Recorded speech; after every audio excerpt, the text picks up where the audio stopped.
Olá, bem-vindos a mais uma aula de Sociologia. Hoje o módulo que a gente vai abordar é denominado de Indivíduo e Sociedade. E esse módulo ele foi pensado a partir das visões, dos clássicos da Sociologia. O Emile Durkheim, o Max Weber e o Karl Marx. Então, como esses clássicos, como esses três sociólogos avaliam, e analisam a relação indivíduo e sociedade, pegando exatamente esse ponto, do ser individual, vivendo em coletivo, vivendo numa sociedade e como se dá essa relação. Bom, aí a gente começa pelo Durkheim. Para o Durkheim, há uma grande e forte influência da sociedade sobre o indivíduo. Então, a sociedade ela tem mais espaço do que o ser individual.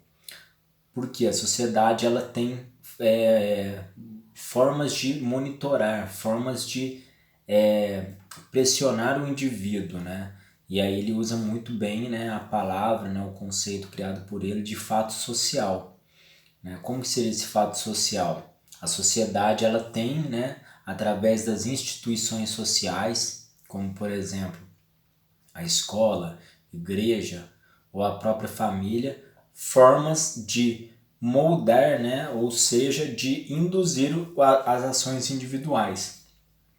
Então, para o Durkheim, a sociedade ela exerce, essa influência sobre o indivíduo, ela ganha esse espaço em cima do indivíduo, até porque ela tem instrumentos, para poder agir sobre esse indivíduo, seja de forma coercitiva, ou seja, na base da punição, ou seja, de forma exterior, criando regras e leis.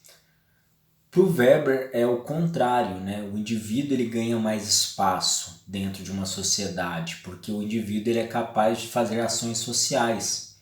Então o indivíduo, quando o Weber ele trabalha muito na linha de compartilhar, Então a ação individual, a ação social, que é a grande palavra-chave dele, exatamente remete a isso, É um ser, ele é capaz, de fazer suas transformações, mesmo sendo, de forma racional, como por exemplo, quando ele age com relação a valores afins, ele faz uma ação social pensando numa finalidade, ou mesmo irracional, quando ele faz uma ação social de forma mais afetiva, através do sentimento, mas sempre partindo do indivíduo para o outro. Então o Weber trabalha muito nessa troca, nesse compartilhar entre os indivíduos, e a sociedade não ganha tanto destaque nas obras de Weber, ok?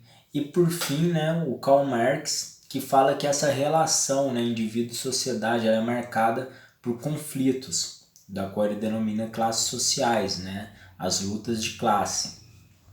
Então, para o Marx, o indivíduo é um ser, que está inserido numa sociedade, e ele está percebendo uma sociedade capitalista, e dentro dessa lógica, da sociedade capitalista, ele vai perceber elementos como, por exemplo, elementos de exploração, que ele vai denominar como os meios de produção versus, a força de trabalho. E ele vai falar que o ser ele é dependente, das relações, e que na verdade ele acreditava, que esses indivíduos, ao se conscientizarem dessa exploração, tomariam, as rédeas e fariam, a partir aí de uma ditadura do proletariado, o seu modo de viver, seu modo de pensar. Para ele, as relações são determinadas pelos bens materiais, por isso que ele coloca sempre, nas teorias dele as questões da desigualdade da sociedade, das questões exploratórias, e ele tenta fazer essa abordagem, entendendo o indivíduo como uma forma de resistência, dentro de uma sociedade que estava ali, florescendo o capitalismo, da qual ele enxergava que talvez criaria um certo abismo, entre os indivíduos, ok? Então é um pouco dessa análise aí dos três, pensando em indivíduo e sociedade.